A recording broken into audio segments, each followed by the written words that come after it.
Jay Z's attorney is speaking out amid a lawsuit that accuses the rapper of sexual assault. Per CNN, Jay's lawyer Alex Spiro spoke at a press briefing in New York on December 16th, saying that his client is, quote, upset that his kids and his family have to deal with the allegations made in the complaint filed on December 8th, which accuses Jay Z of raping a 13-year-old girl 24 years ago alongside Sean Diddy Combs.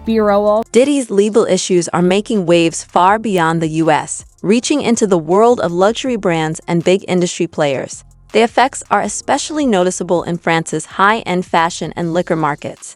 At the same time, Jay Z's business ventures, spanning music, fashion, and premium spirits, are running into hurdles, which could create complications for his close collaborators, Beyoncé and Nas. Jay Z is staying on the offensive, going after not only the attorney who filed the rape lawsuit against him and Diddy, that would be Tony Busby, the attorney, but also the accuser. And he has filed a new motion this morning, which we're going to get to in a moment, but basically he wants to level the playing field with the accuser. But first, we got to start with this response that Jay Z had to the allegation. Catch you up real quick if you hadn't heard, but a woman who had filed a lawsuit against Diddy back in October, alleging that he had raped her at a VMA after party in the year 2000 when she was only 13 years old. Right. Remember, this is when she allegedly was given a drink. She felt woozy, and there was Diddy, and there was a male celebrity who was unnamed at the time, and also a female celebrity. Well, that unnamed celebrity is now named. She refiled the lawsuit on Sunday. She and her attorney, Tony Busby, refiled it and named Jay Z as that unnamed celebrity involved in the rape. Jay Z's response is extraordinary in that, look, we've seen all these lawsuits against Diddy, dozens of them now at this point, and frequently his response has been to deny it, but to say nothing else. Jay Z went way more than just denying it. He did do that, but then went directly after the attorney. Part of his statement said, "My lawyer received a blackmail attempt from a lawyer named Tony Busby. It made me want to expose you, Tony Busby, for the fraud you are in a very public fashion. So no, I will not give you one red penny." This lawyer, who I have done a bit of research on, seems to have a pattern of these types of theatrics. You claim to be a Marine? Marines are known for their valor. You have neither honor nor dignity.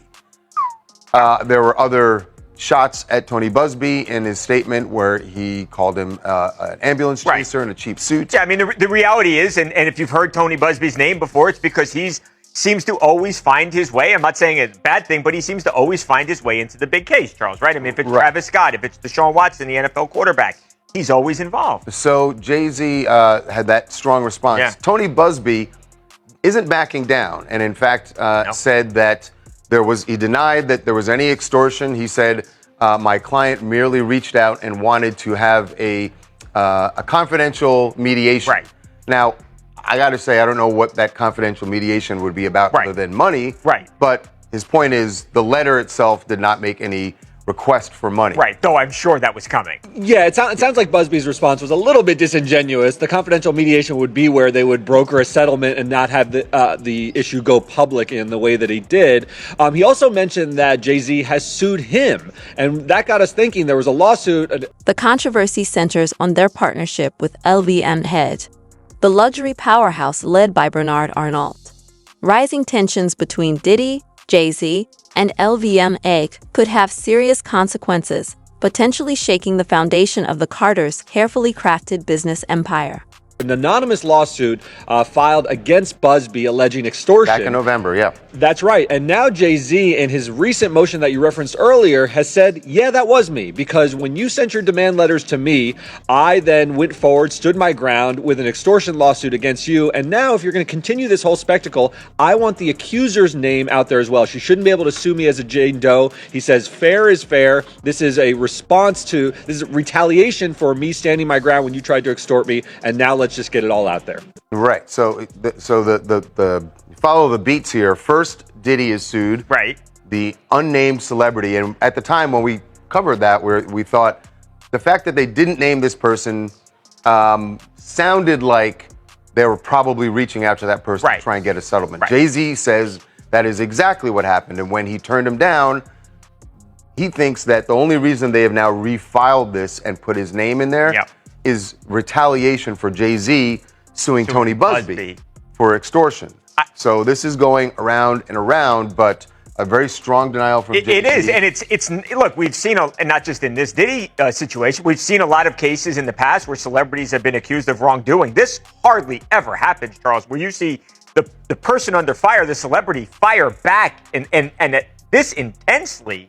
Right, back at the attorney and then filing, Derek, this motion for the accuser. Right, he is not taking this lying down, clearly. And look, you're allowed to file documents anonymously, particularly where there's allegations that she was only 13 when this happened. So that's not uncommon to see. But Jay Z now thinks this is an extortionate plot. And he says, in order to unearth all of this and unmask it all, we now need to know the identity of that person. And since it happened in 2000, she's obviously of age now. She's alleging that she was 13 in the year 2000. And he's saying we need to put all our cards on the table. I need to be able to identify my accuser and actually fight this lawsuit on its terms, on its face. Yeah, I think it would be extraordinary, I think, Derek, if the judge did force the accuser to, this is the really alarming part of this case, is that we're talking about a 13-year-old is the alleged victim, a woman who was at the time 13. And by the way, Tony Busby isn't backing down, said that his client remains steadfast in her resolve in this case, that she will not back down and that she is going to continue to seek justice. So it's going to be interesting to see what the judge says here, because we did see the judge demand that in one of the Diddy cases, the accuser be revealed. It was actually Evander Kane, the NHL star's ex. I understand it, Charles, from the standpoint, it's like, how do you defend yourself? And this is not a criminal case, fine. But how do you defend yourself in a court if you don't know who's making the allegation against you? That's the argument that Jay Z's making. Marta from Montreal. I mean, guys, who is really surprised by this, right? I'm not. I don't believe anyone else is. Jay Z and Diddy go way, way back, decades, right? They've been friends since, 1990? That's about 30 years of solid friendship. It was only a matter of time before Jay Z was also accused of such crime. Now, whether it's a plot or not, whether it's true or not, we can all agree that this is the fastest we've seen Jay Z respond to allegations or accusations. He did not take this lightly. Yeah, and it's very clear he also saw it coming. Yeah. Jay Z and Beyoncé's rise to billionaire status showcases their sharp business instincts and smart investments. They've become icons of success, effortlessly blending the realms of music and entrepreneurship. He knew that he got that demand letter. He had sued Tony Busby.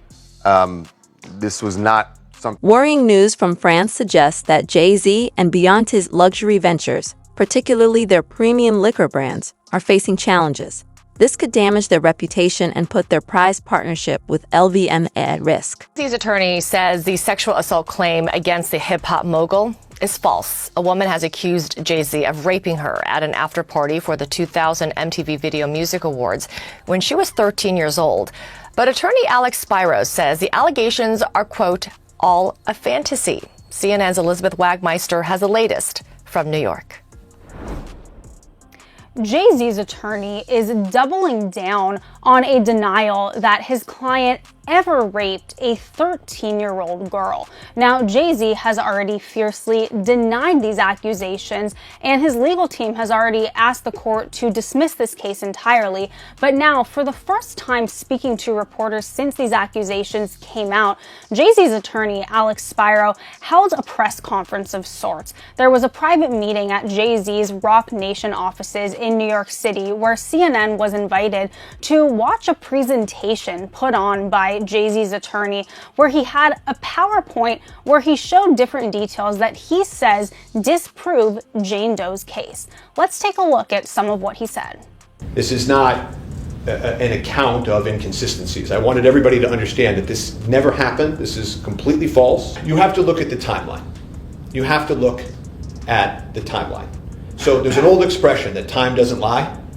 Everything else that I'm talking about, these glaring inconsistencies, these are not minor inconsistencies. These are not minor problems with this story. This is utter falsehoods. Time never lies. And so if you look at the time, no matter what, this couldn't have happened. It's not even possible that this happened. Now, as you heard there, Jay Z's attorney saying that these aren't just inconsistencies in Jane Doe's case. He's saying that the entire thing is false. In fact, he says it's not even possible that Jay Z was there. Now, if we go back to Jane Doe's initial complaint. At the heart of the issue are Jay Z's Armand de Brignac champagne, famously known as Ace of Spades, and Beyoncé's newly launched whiskey brand, distributed by Moet Hennessy, a subsidiary of LVMH. Complaint. She alleges that she was raped by both Jay Z and Sean Diddy Combs at an after party for the MTV Video Music Awards in the year 2000.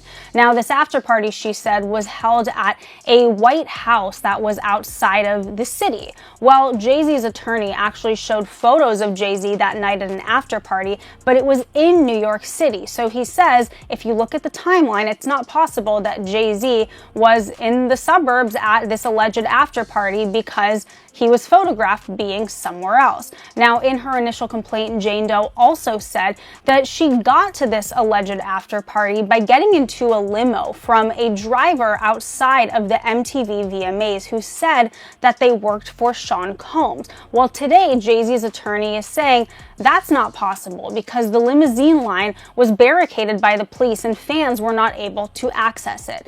Now, I reached out to Jane Doe's attorney. His name is Tony Busby. He says that he is representing over 120 accusers of Sean Diddy Combs. This is the first accuser to come forward and name Jay Z, but he tells me that he stands by his client. He says that they are still vetting her, but when I asked about the vetting process, here's what he told me. He said that 4 individuals at his firm interviewed the client and checked details. He says that a background check was run on Jane Doe and that his firm actually engaged a seasoned investigator to vet some details she disclosed to us, and he said, quote, those results were consistent with what the client had told us. He also says that she has signed 2 separate affidavits, and he tells me, quote, courts exist to resolve factual disputes. Our client remains. Jay Z's luxury brands, once celebrated in his partnership with LVMH, are now facing scrutiny. Insiders and top LVMH executives are concerned that his recent legal troubles could harm the image of their high-end products. Accusing Jay Z of sexually assaulting her more than 20 years ago when she was 13 is speaking out, and she admits there are inconsistencies in her story. Jay Z has come out swinging as well. Here's Allison Hall. Is the sexual assault case against rap mogul Jay Z falling apart? The woman who claims Jay Z and Sean Diddy Combs raped her in 2000 when she was 13 years old is giving her first interview, but asked that her name and face not be shown. She says it happened at an MTV Video Music Awards after party. Jay Z comes in and rapes me. Well, he at that point I was fighting, trying to get away from him, and he put his hand over my mouth and told me to stop it. During the NBC interview, she says that she spoke with musician Benji Madden and his brother Joel at the after party. Benji is married to actress Cameron Diaz. I'm talking to Benji Madden about his tattoo that's the Last Supper because I have a religious background. So it was just something to talk about. But in a statement, the Madden brothers say they did not attend the 2000 VMAs. Inside Edition found this document establishing that on September 7th, 2000, the night of the VMAs, the Maddens were giving a concert at the Vic Theater in Chicago. The woman also claims after the alleged assault, she ran to a gas station and called her father, who drove 5 hours from Rochester, New York, to pick her up and return home. But NBC says when they contacted her father, he says he can't recall the incident. I feel like I would remember that, and I don't. I have a lot going on, but I mean, that's something that would definitely stick in my mind. The woman filing the lawsuit against Jay Z says it is possible that her father doesn't remember, but she stands by her story. I have made some mistakes. Honestly, what is the clearest is what happened to me. Court TV's Judge Ashley Wilcott. Those details are very, very important. Does it mean that this didn't happen? Not necessarily, but they are something that Jay Z's attorneys are going to pick apart. And Jay Z's attorney says based on what the accuser said, it is clear the assault never happened. Sean Diddy Combs also denies any wrongdoing. Meantime, the accuser's lawyer says she remains fiercely adamant that what she stated is true. LVMH's backing of Jay Z's champagne and Beyoncé's whiskey was more than just a business venture. It was a conscious effort to champion diversity and foster cultural connections. I think that I've been quiet long enough about what I've been through. Jay Z's accuser breaking her silence today. You should always advocate for yourself and be a voice for yourself. Her appearance kept secret in this exclusive NBC News interview. But now, for the first time, we hear directly from the Alabama mom who accused Jay Z and P. Diddy of sexually assaulting her when she was only 13 years old. You should never let what somebody else did ruin or run your life. Detailing the night in question, she claims Diddy's driver took her to a VMA's after party. Who told me that I was exactly what Diddy was looking for? What did you think when he said that to you? I thought it meant that I was just pretty. In her civil lawsuit, she says she had a drink that made her feel, quote, woozy and lightheaded. That's what she claims the two music superstars assaulted her while an unnamed female celebrity watched. Both men have vehemently refuted her claims. Diddy called it a money grab and Jay Z has called it blackmail. But nevertheless, she described the alleged attack by Jay Z. At that point, I was fighting, trying to get away from him. And he put his hand over my mouth and told me to stop it, cut the. She does admit there are inconsistencies in her story, including this. After the attack, she claims she phoned her dad for the 5-hour-long ride home to Rochester, New York.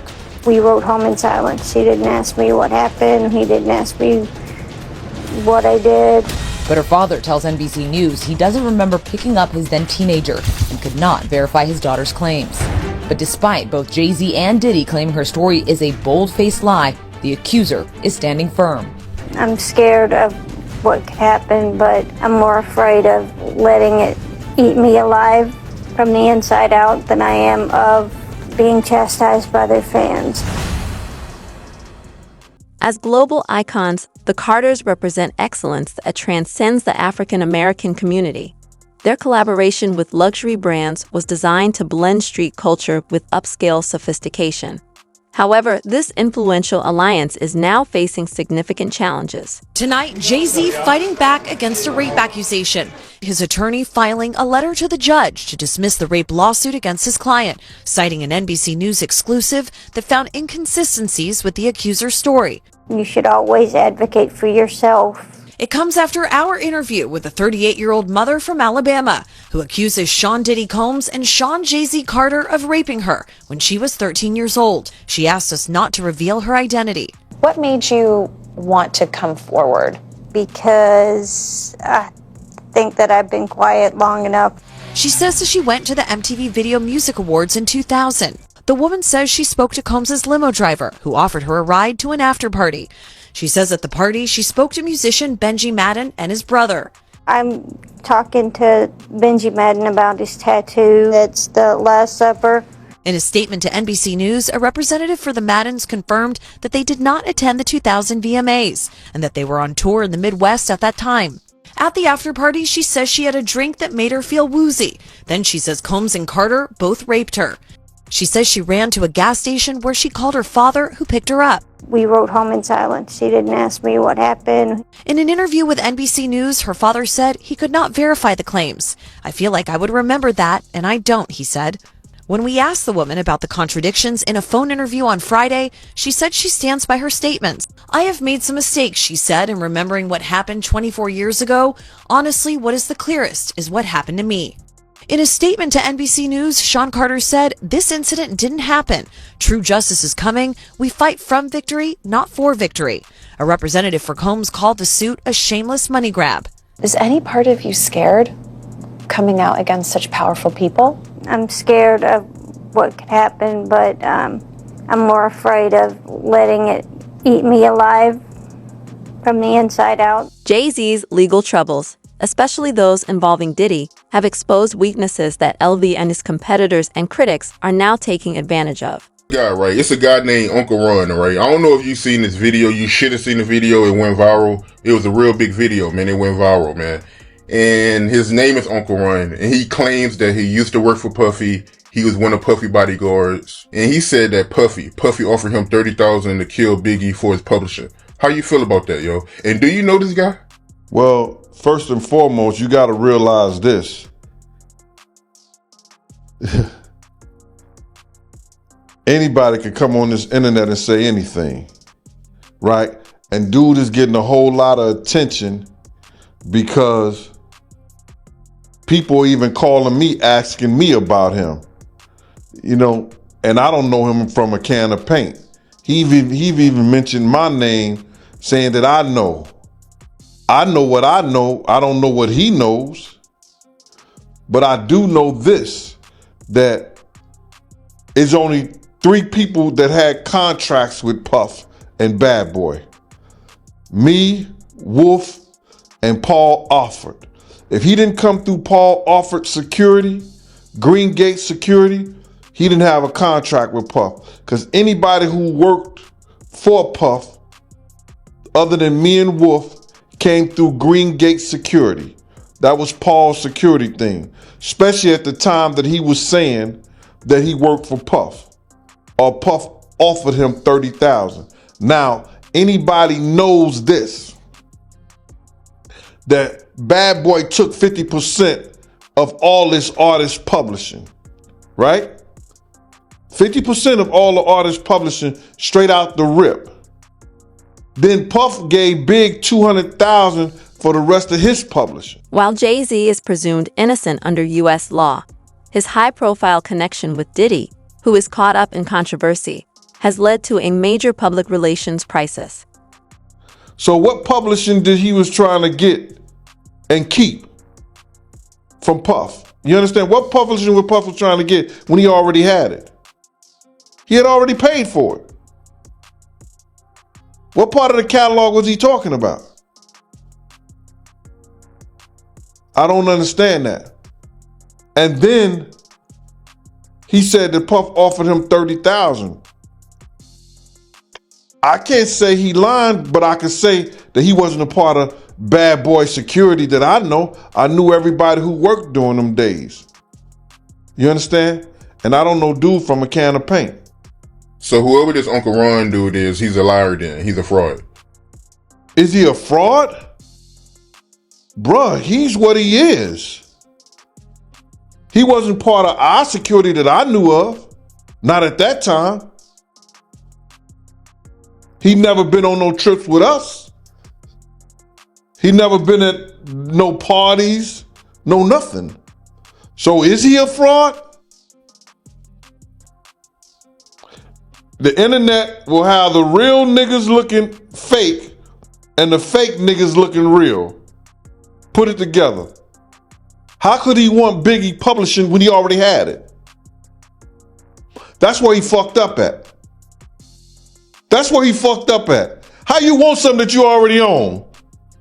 Yeah, you right. You right. I know I am. That's where he fucked up at. Bad Boy owns 50% of the shit already as an artist. They got 100%. Bad Boy takes 50% right off the top. Then he gave Big $200,000 for the rest of his publishing. So now the other stuff goes to the producers or whatever of the music. So what is he talking about? For a brand like LVMH, which prides itself on perfection and prestige, being linked to legal issues involving a high-profile figure like Jay Z could have lasting and severe consequences. Constantly trying to drag Jay Z into this Diddy situation when I haven't really seen like one piece of evidence that ties him to this at all. Well, I would say this. It's kind of funny to me, man, is that Diddy used to hate Jay Z. He hated Jay Z enough when he was trying to get Ja Rule to go at Jay Z. This is back in the early 2000s. And one day, Ashler Kushner Diddy and myself went to a Nets game and we met Jay Z. I've never been a Jay Z fan, like some of his music, the whole 9 yards. But when we went over to the, I think that was Prudential Center in Newark, and him and Puff met up, it was strange to me. Because I remember what Puff was trying to do. And then both of them, they was talking about something amongst each other, amongst all of us, and laughing and joking with each other. Then over the years, I see them giving garden parties. You understand what I'm saying? You could tell that the people in power had gave that reign to Diddy, and Jay was next in line. So to separate him, when in fact they may be two of the same, but because Jay Z is low key, that low key sneaky shit, and Diddy is and was rambunctious, just out with it. It don't mean that they not two of the same. One just a little quiet with his shit. What happened at the basketball game? When they ran into, you guys ran into Jay Z? They were just talking. They was talking amongst each other about their little white girls. They little skinny white girls. And I mean, did Diddy always say negative things about Jay around you? The time he was trying to... Tensions between LVMH and the Carters are growing. Jinjak Thiani, the new CEO of LVMH's wine and spirits division, has raised concerns about the Carters' association with the brand.